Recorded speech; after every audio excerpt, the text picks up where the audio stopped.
thank you for joining us for We've Got Issues. My name is Nancy Furness, and We've Got Issues is a nonpartisan, citizens-based forum where we look at topics and issues of interest to the Tri-Cities.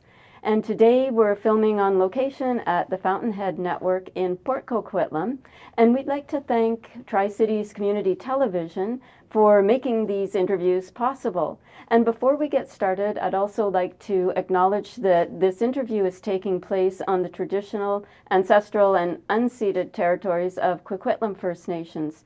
And we thank the Coquitlam people who continue to live on these lands and to care and protect the lands, the waters, and all that lies above and below. And today I'm joined by Harvey Su, who is going to be taking a run for Coquitlam City Council. So thanks so much for joining us today, Harvey. Thank you, Nancy, for having me today. What we'd like to do is to take a little bit of time today and just get to know you a little bit better. Can you maybe share with us a little bit of your background and why you decided to take a run for Coquitlam City Council? Sounds very good. I came to Canada in 1999, and I got my master's from UBC, and after that I started an international education business. And my wife Yvonne and I are raising two daughters, lovely daughters, Tiffany and Eden, in Coquitlam for where we have been living for more than 15 years. And just 2 days ago we got a lovely puppy, a Bernedoodle, called Coco. It's a Bernedoodle or Coco. Since I arrived in Coquitlam, I have been like a volunteer with a lot of local groups, such as Eagle Ridge Hospital Foundations for the emergency expansions, and also the Terry Fox Foundation, and something like that. And I'm so grateful for being able to build a whole new life in Coquitlam. My daughter Tiffany said, Coquitlam is the most beautiful city in the world, and I can't agree with more.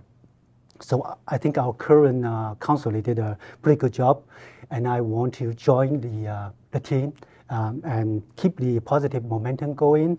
And as a business person, I think I can identify issues and provide some reasonable solutions. I believe my business skill set will be beneficial to our city council, and I think I can bring more diversities and inclusion to the council, and work with council to make our great city of Coquitlam even better place. Well, thank you for that introduction. I think that gives us a little bit of a picture of where you've come from and how you got to this point. That's right. Can you tell us a little bit about what inspired you, or who inspired you to run for city council? You know what, I have been volunteer for a long time, because I'm so grateful to you, because I was a grassroots in China, and now I was able to build a pretty comfortable life in Canada. So I always want to give back to the community, and that's how we also always educate our child. And I think we need to lead by action, by model. I want to be like a role model for new Canadians who come into Canada. I mean, I hope they can step up as me, like to run for, to engage more in the public affairs, and to enjoy the beautiful life here. That's great, thank you. Can you share with us what, if you're successful in getting onto City Council, what are some of the things that you would like to see happen? If you maybe share with us a couple of your, 2 or 3 of your priorities? For sure. So in my opinion, we need more transportation infrastructures to keep up with the rapid growth of Coquitlam. And we also need to address the family doctor shortage crisis right now. And also public safety is also a top issue for me. So of course we have like housing affordabilities, and we have local economies, Riverview hospitals, and also like recreation and park, a lot of other hot topics. But today I'm going to focus on those 3 topics. WC expansions, family doctor shortage, and public safety. Okay, that sounds like we've got lots to talk about. Sounds very good. I'm really interested in hearing about the West Coast Express. You've talked about an expansion. That's right. What do you mean by an expansion? Yeah, so maybe let me give you some background information about the West Coast Express. So WC started its operation on November the 1st, 1995. Right. So it is a commuter train service between Vancouver and Mission, and now it's 2022. 27 years has passed. Nothing changed. Yeah, it's still like a single line, unidirection service, Monday to Friday, rush hour only. Right. So in the mornings it goes from Mission From into Mission, Vancouver. yeah, they're running like a mere 5 trains inbound to Vancouver from Mission in the morning, Right. and then 5 outbound train to Mission in the afternoon. Right. So, the last train actually leave our Coquitlam Center is in the morning. It's 8:10. So the WCE, the route has 8 stations. So Missions, and then Maple Ridge, Pitt Meadows, Port Coquitlam, Port Moody, and then no stop in Burnaby, all the way down to Vancouver waterfront. Right. So it's like half an hour. It's only 28 minutes. 28 minutes. Yeah, if you So- compare it to like the SkyTrain, Right. if you take SkyTrain to Vancouver downtown, it will take you An hour. an hour more than, I would say an hour and 10 minutes. And also you need to make a connection in between. And it's not quite as comfortable as the Oh, West Coast totally, Express. totally. The ridership experience totally different. WC is really comfortable. You can walk, you can read book on the It's beautiful scenery. beautiful Nice way scenery. to start the day and yeah. a nice way to end the day. Yeah, that's right. So as I mentioned, we start in 1995, and at that time it's the first commuter train in Canada. But now, you know, like Montreal has it, Right. Toronto has it, and also our neighbor in the south border, Seattle has it. Actually, Seattle actually came to learn from us because we have been running it for so long, right? So all these places, cities, they all like expand their, train service, commuter train service from unidirection to like all-day bi-directions, rapid transit kind of service now. But look at our Vancouver and WCE, nothing changed. So what are you proposing to change? Like do you want Yeah. to increase the frequency or Yeah, the direction? yeah. You know, I can touch that later, a little bit later, but I also want to throw in some data, so you know like how behind. How much we are falling behind. So based on the Census Canada data, Coquitlam has a population of around like 100,000 people in 1999, and then in 2021 we have around 150,000 people. That's like a 46% jump. Big increase. Yeah, and then Tri-City region combined in 1996, we only have 170 people. And now it's 243,000 people. That's another 44% jump. And the projected Tri-City region population in 2050 is 400,000. Wow, so we're That's a almost double. 64% spike. And more young working family, they're moving to Tri-City, moving to the east because they can't afford to live in Burnaby, say in Vancouver, because it's too expensive. But you look at the 2050 TransLink local transportation investment plan, which has just been approved by the Mayor's Council in this past April. Okay. They plan to put in adding 310 kilometers rapid transit, but they will be including like a gondola to SFU and also SkyTrain to UBC and also like a Surrey to Langley SkyTrain. And there But was the a talk only about going to Port Coquitlam. yeah, as the well. only portion we got in our region is that 2-kilometer extension of the Millennium SkyTrain, and I think like Vancouver, Burnaby, they're well served. But here we didn't get our share of the taxpayer money. So I think that's the reason why I want to advocate for this WC expansion.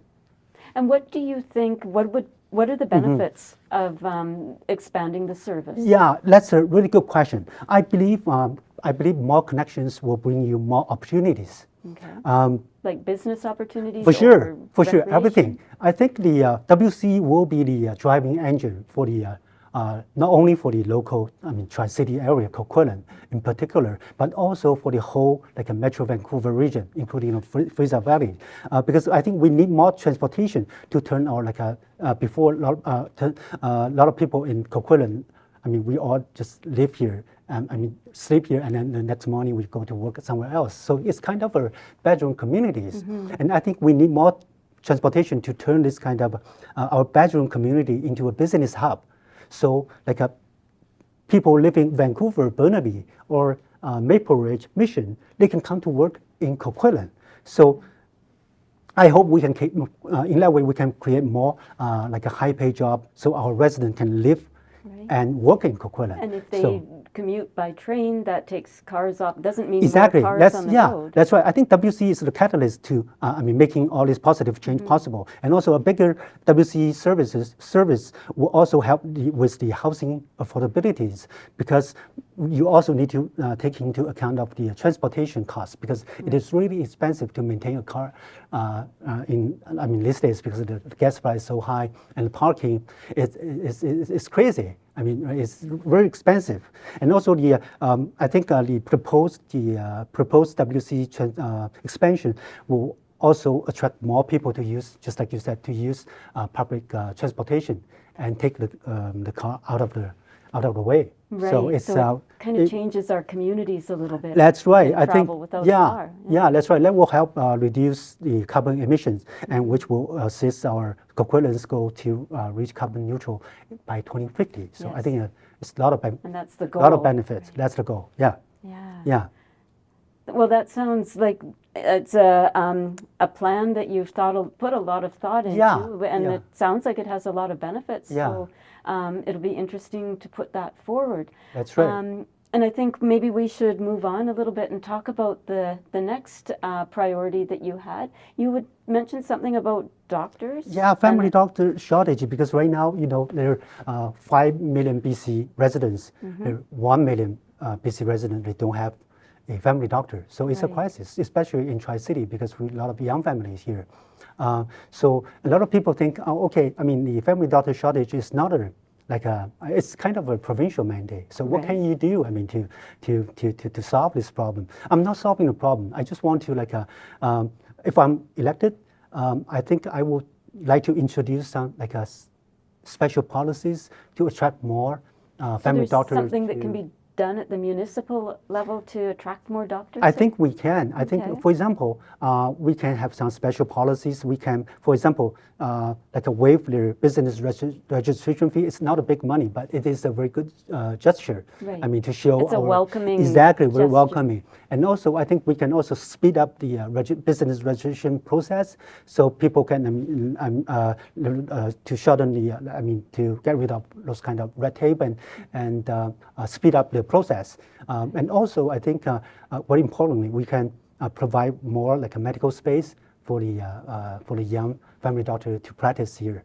So let's. So providing a welcoming sort of environment to invite maybe young doctors to set up practice here. And you're talking about family practices as opposed to clinics, or are you talking about both? I think I'm talking about both, because right now the reason why a lot of family doctor, young doctor, they don't want to become practice as a family doctor is because it's a paid for service system in BC. You only get $31 per visit. Yeah, and then you have to work long hours and on that you have to pay for your staff, pay for the admin fee, for the space, everything. So they did a calculation, a young family doctor, they work around 70 hours a week, and if you divide, it's they just work only a minimum wages, and then they work long hours. They cannot balance their work and life, so it's not a. We don't usually think of that, but that's right. You're right. They put in long hours. That's right. So I think we can do something to solve the problem for our residents. Yeah. That's interesting. I think you're coming with some very new ideas and new approaches. So I'm interested in hearing more about them. And I think you also mentioned something about, was it public safety that you had as one of your priorities? That's right. Public safety is also one of my top priorities, because I have been living in Coquitlam for more than 15 years, and we used to know that, we know that Coquitlam used to be a really quiet and safe community. It still is, compared to our neighbor Surrey. But we see recently there was a hike in violence accidents, including like a gang or gun and drugs. So in my opinion, I think for public safety, we always need to be like a proactive. Right. And we want to prevent things from happening, the crime from happening, instead of be reactive. Right. Right? So I got this idea. So I want to introduce two programs. Mm-hmm. One is called Empower Coquitlam Parents Workshops, and the other one is I call it a smart neighborhood. It's an app. So I will just briefly talk about. Yeah, I'm interested in hearing more. Yeah, Yes. I will briefly talk about the Empower Coquitlam Parents Workshop, and then spend a little bit more time on the smart neighborhood. Okay. So I got this idea, Empower Coquitlam Parents Workshop from Surrey, because in Surrey they're running a program called Empower Surrey Parents Workshop. And this is an online app? It's not an app, it's a workshops. A workshop. Workshops, okay. yeah. So it's a workshop to provide parents with tips and tools to recognize and respond to some warning signs of their kids getting involved, like gang involvements, and build some positive factors to keep their young kids away from gang recruitment. So this is the proactive approach Exactly. that you've been talking about. Yeah. And this is something that could be administered by the municipality. That's right. And then I think we also need to work with school district to educate the parents and the students at the same time. So yeah, that's the step. I want to spend more time on the smart neighbors. So Coquitlam City is trying to build smart cities, and I think we should start with building smart neighborhoods. Okay. Yeah. Can you just tell me just quickly what is a smart city, or what is your vision of a smart city? Smart city is I think it's a big idea. So, for example, the traffic lights can control. The lights are based on the cars.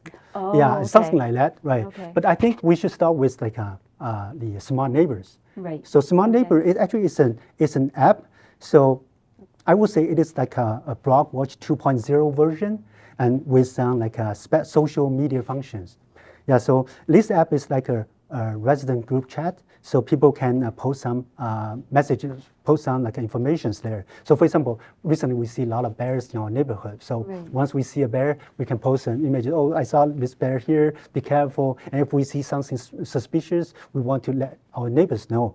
And also, if we have this kind of app during the lockdown, it will be really helpful because it kind of will reduce the isolation we feel, because under the lockdown you can't go out, right?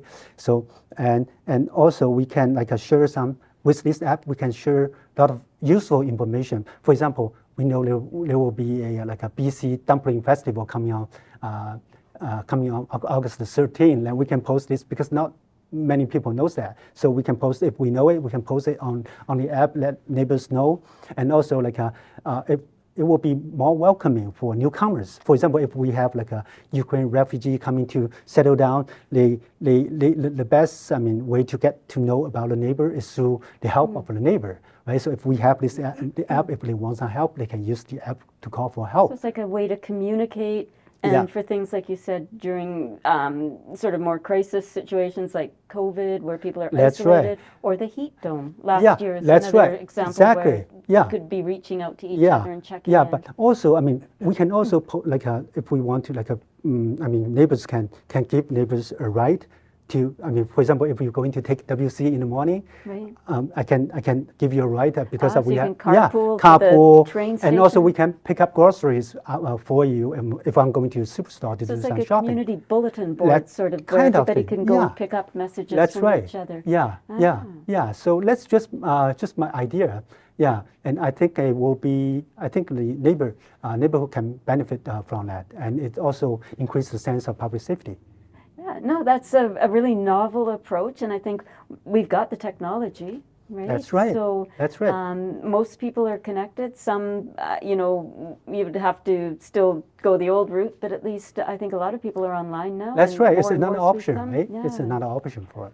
Yeah, no, those are some really innovative and very different ideas from what Thank I've you. heard. So, Thank you.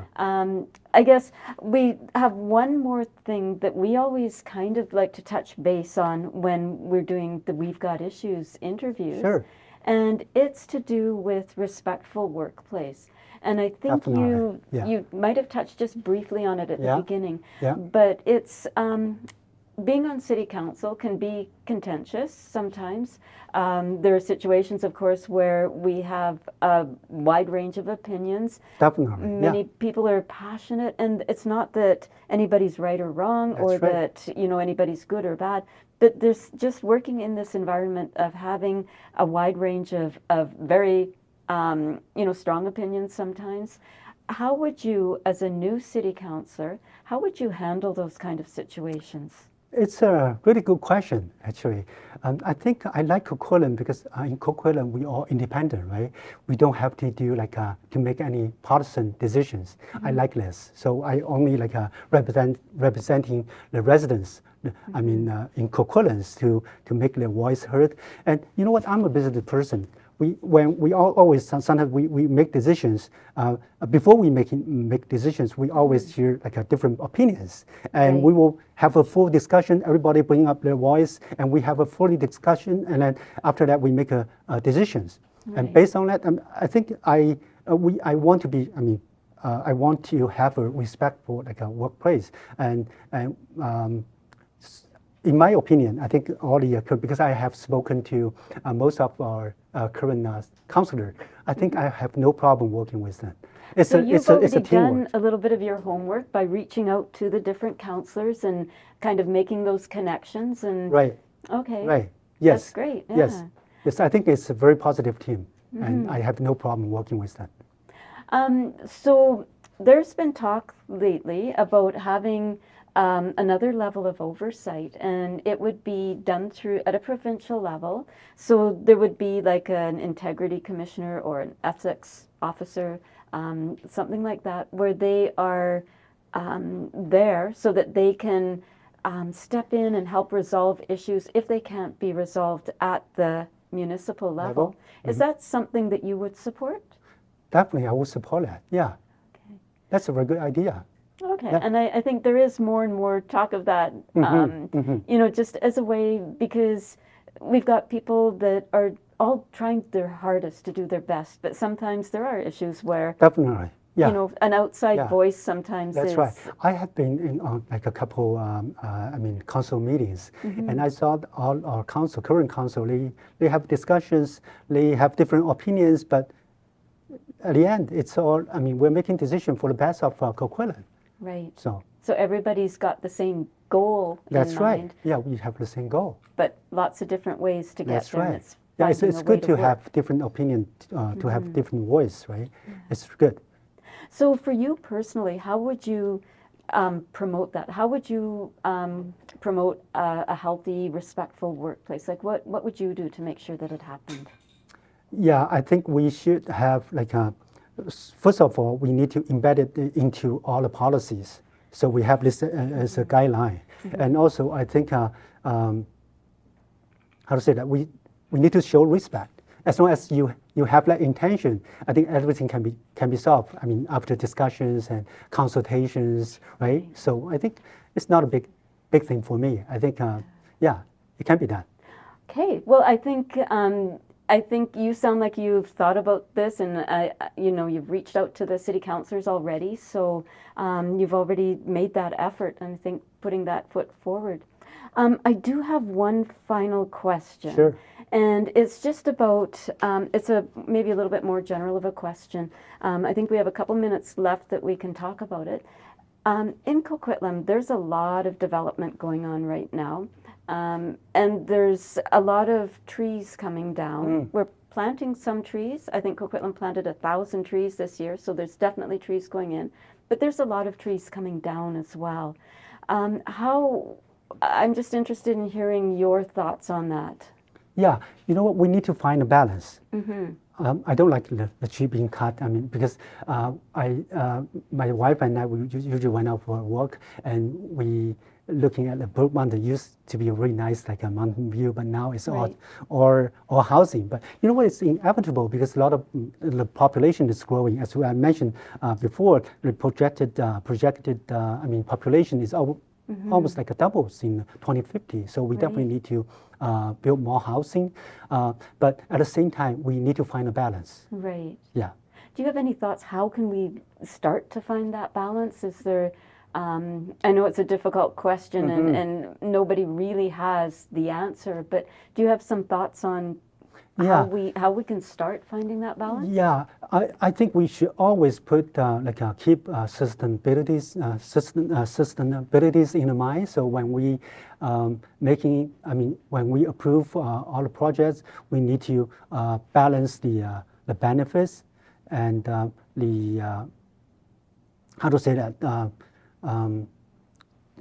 In my opinion, it's a tough question. I think we just need to find a balance. Yeah. And it's something that I think we are grappling with more and more as you know, density is increasing and population is increasing. Yeah. So something that is always in the back of our minds. That's right. I think at least when the developers submit their their proposal, we should always ask for, if we give you some like a density bonus, you have to plant some trees, for example, something like that, or give us some like a green space, for example. Yes, just some idea. But it's a tough question. I would definitely do more research and find a better way. Yeah, and I mean maybe we're not asking enough of developers. I don't know. So yeah, finding that balance is definitely something that I think is on people's minds as well. But thank you. I thank you so much for coming in and joining us today. You've brought forward some really interesting ideas. Thank you so much, Nancy. It's sort of a new perspective, and we'll wish you all the very best in your campaign. Yeah. So I just want to say that in my vision, I want to turn Coquitlam, transform Coquitlam into a economic and also culture center of the northeast Metro Vancouver. And I really hope that people can come out to vote on October the 15th. Yeah, thank you. Yes, thank you so much. And thank you for watching We've Got Issues. And we again thank Tri-Cities Community Television for making our interviews possible. And I hope that we will be able to talk to you again in the future. For sure, because I still have a lot to talk about the WCE. We'll talk about it later. Sounds good. We'll talk again soon. For sure. Thank you very much.